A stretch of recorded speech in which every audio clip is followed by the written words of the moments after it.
Hi bro. Hi bro. Andhra Pradesh లో ఇప్పుడు రాజధాని అంశం అనేది చాలా ఈటెక్కుతుంది. ఎన్నాళ్ళు అంటే సీఎం కుర్చీ కోసం కొట్టుకున్నారు, ఇప్పుడు ఏంటంటే రాజధాని కోసం కొట్టుకునే పరిస్థితి. అటు జగన్, ఇటు చంద్రబాబు నాయుడు గారు. మీరు ఏమంటారు దాని గురించి? మావుగాని జగన్ అంటున్నాడు, లేదు అమరావతి అని చెప్పి చంద్రబాబు నాయుడు అంటున్నాడు. ఏ గన్ వచ్చినా సరే, ఆఖరికి AK-47 గన్ వచ్చినా సరే, ఏది వచ్చినా సరే కానీ లైక్ ఉన్న రాజకీయం ఎట్లయితే చెడగొట్టాలని చెప్పేసి వీళ్ళందరూ చూస్తుర్రు. సో అమరావతిని నిలబెట్టేటోడు ఎవడనంటే కంపల్సరీ చంద్రబాబు నాయుడు అని చెప్పేసి చెప్పుకోవచ్చు. లైక్ మావిగాన్ గివిగాన్ అవి నిన్న మన కొట్టుకుంటూ వచ్చినాయి అన్న. సో ఏ విధంగా చూసుకున్నా సరే లైక్ చంద్రబాబుని టార్గెట్ చేసి, లైక్ కూటమి ప్రభుత్వం టార్గెట్ చేసి ఇవన్నీ చేస్తున్నారు.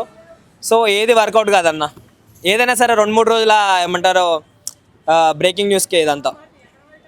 జగన్ గారు పక్కా చెప్తున్నారు కదా, మావిగాన్ అనేది అంటే నీకు నాకు కాదు పోటీ, మావిగాన్ అండ్ అమరావతి పోటీ అని చెప్తుండే కదా జగన్.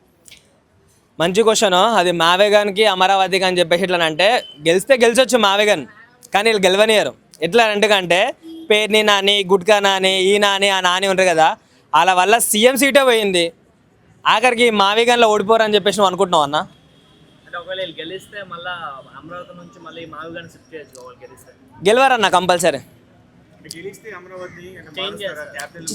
చేంజ్ చేసేస్తారు కంపల్సరీ. అసలుకి ఫస్ట్ ఆంధ్ర సైడ్లో అసలుకి పాలిటిక్స్కి లైక్ ఒక సపోర్ట్ లేదు. నువ్వు ఫస్ట్ ఆఫ్ ఆల్ తెలంగాణ గురించి తీసుకో, ఏదో ఒక చిన్న చేంజెస్ అవుతాయేమో కానీ లైక్ రాజధాని చేంజ్ చేసేదానికైతే ఏది కాదు. సో ఏ విధంగా చెప్పుకున్నా సరే ఇప్పుడు పొరపాటున ఇప్పుడు జగన్ సరే మావిగానే గెలిచింది అనుకో, మళ్ళీ ఆంధ్రప్రదేశ్లకి ఇది అంత ఎఫెక్ట్. ఎందుకనంటే మళ్ళీ కక్ష సాధిస్తారు కదన్నా.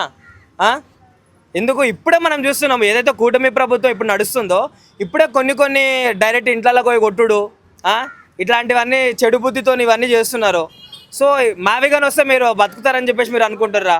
సెంట్రల్ పేమెంట్ కూడా చేసింది ఆల్రెడీ. సెంట్రల్ అంటే రాజధానికి అని చెప్పి కొంత అమౌంట్ కేటాయించింది. ఇప్పుడు వీళ్ళు వచ్చి మావిగాని అని చెప్తే సెంట్రల్ ఇచ్చిన అమౌంట్ ఫండింగ్ మొత్తం వేస్ట్. కర్ఫ్యూలు జరగాలి కన్నా. దీంట్లో వల్ల కొన్ని యుద్ధాలు జరగాలి, ఒక World War II, World War III లాగా ఏదైనా యుద్ధాలు జరిగితే వీళ్ళకి మంచిది. ఏందన్నా మొన్న ఎవరో ఏమంటారో ఆవిడ నీరంజన్ అని చెప్పేసి తెలంగాణలో ఒక అబ్బాయి చనిపోయిండు. ఎందుకన్నా ఆంధ్ర పేరుని నానికి ఎందుకన్నా అవన్నీ? సరే నువ్వు మావేగాని అంటున్నావా, లేకపోతే అమరావతి అంటుకున్నావా, లేకపోతే దేనికో దాన్ని సపోర్ట్ చేసుకో. ఆంధ్రప్రదేశ్ బాగోగులు చూసుకోండి. నేను ఇదే చెప్తున్నా, ఆంధ్ర డెవలప్మెంట్ కావడానికి మెయిన్ కారణం ఏందనంటే లైక్ వైసీపీలో కొంతమంది నాయకులు ఎవరైతే ఉన్నారో నాని అనే పేర్లతోని, నిజంగా చెప్తున్నా చాలా దుర్బుద్ధి. అర్థమైందా? చిన్నపిల్లని శవంతో రాజకీయాలు చేద్దాం అనుకుంటున్న వాళ్ళు మీరు గెలుస్తారా? నేను నిజంగా జగన్కి నేను ఒక మంచి ఫ్యాన్ని. అర్థమైందా?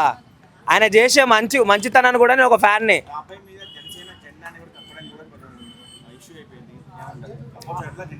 ఇప్పుడు చూడన్నా, నాకు ఫేవరెట్ హీరో అంటే అల్లు అర్జున్ అన్న. ఇప్పుడు నేను చచ్చిపోయినప్పుడు అల్లు అర్జున్ జెండా ఏమంటారు జెండాలు అన్నా సరే, ఆయన సినిమా జెండాలని వస్తే అది నా అభిమానము, లేకపోతే ఏమంటారు నేను నిజంగా అల్లు అర్జున్ అభిమానిస్తున్నా కాబట్టి ఏది కప్పినా సరే నాకు ఓకే. అర్థమైందా? పవన్ కళ్యాణ్ ఫోటో కప్పితే ఏంది, ఎవరు కప్పితే ఏంది? ఆయన ఢిల్లీ నుంచి ఇక్కడికి మన హన్మకొండకు వచ్చిండు. మొన్న దేని గురించి వచ్చిండు? అబ్బాయి గురించి వచ్చిండు. ఇతను వచ్చినందుకే చచ్చిపోయాడు అని చెప్పేసి మళ్ళీ అది ఒక పుకార్లు చెప్తారు. ఆయన వచ్చినందుకు 10 రోజులు ఎక్కువ బతికిండు అనుకోవచ్చు కదా మీరు. ఇట్లాంటి లుచ్చ రాజకీయాలు ఎందుకు చేస్తారు మీరు? నాకు అర్థం కాదు. ఏది ఉన్నా సరే ఆంధ్ర ప్రజలు మంచి బాగుగులు చూసుకున్నటోడు గెలుస్తాడు. అర్థమైందా? అది పవన్ కళ్యాణ్ అయినా సరే, చంద్రబాబు నాయుడు అయినా సరే, వైఎస్ జగన్ అయినా సరే.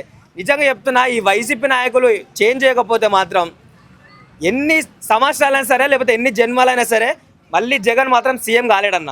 ఆ మావిగాన్ని ఏది తెచ్చుకోలేడు. అందరికీ నమస్తే, దిస్ ఈజ్ కరాటే కళ్యాణి. మీరు మంచి న్యూస్ చూడాలన్నా, మంచి విషయాలన్నీ కూడా తెలుసుకోవాలనుకున్నా కూడా please subscribe V channel. Hello అండి, వీటీవీ సబ్స్క్రైబ్ చేయండి. హాయ్ అండి, this is actor Suman. So వీటీవీని లైక్ చేయండి, షేర్ చేయండి, సబ్స్క్రైబ్ చేయండి. Hi hello, I'm Shashirekha, Miss India. So వీటీవీని లైక్ చేయండి, సబ్స్క్రైబ్ చేయండి, షేర్ చేయండి. ఏమైనా డౌట్స్ ఉంటే కామెంట్ బాక్స్లో కామెంట్ చేయండి. Thanks for VTV.